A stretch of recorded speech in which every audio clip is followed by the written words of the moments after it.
Okay, so this starts polynomial and binomial division with a remainder. Okay, this is example 5 from your handout, and it starts with 2x minus 3 going into 2x squared plus 11x minus 9.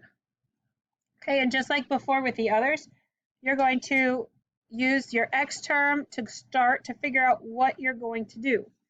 So when I have 2x squared and I divide by 2x, that's the same as this divided by this. Okay, so these cancel, and all we're left with is x. So that's what goes right here. So x times 2x is just 2x squared. Okay, remember, we're going to subtract this.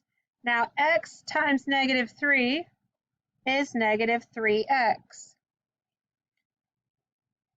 We've divided, we've multiplied, and now we subtract.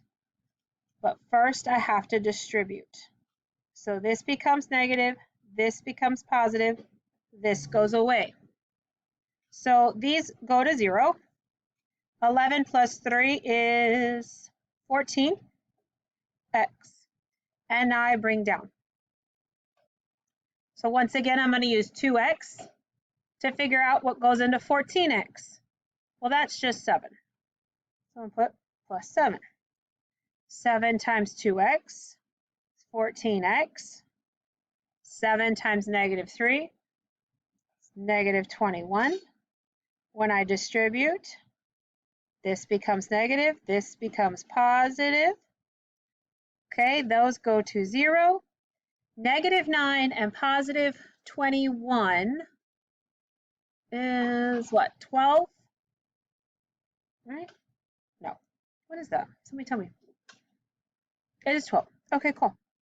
So that's positive 12. Now, I can't take 2x and put it into positive 12 because there's no x's.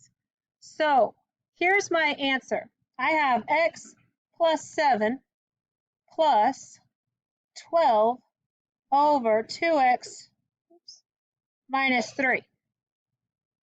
This is your answer. As weird as that last little piece looks, sometimes the leftovers look weird. Okay? Stuck to the table. All right, now, example 6 says 3y plus 2 into 3y squared plus 17y plus 13. 3y into 3y squared leaves me just y. 3y squared. Y times 2, 2y. But I have to subtract all this. So those become negative, that becomes negative. So that goes to 0. 17 minus 2, that's still 15. And I bring down. 3y into 15y is just 5. When I multiply, that goes back to 15y. 5 times 2 is 10, except I'm subtracting. So subtract, subtract. That goes to 0. This leaves me 3. So my answer is y plus 5 plus 3 over 3y plus 2. The only difference with remainders is that you have this weird little fraction that you have to add to it. Okay? You take the leftover and put it over the divisor.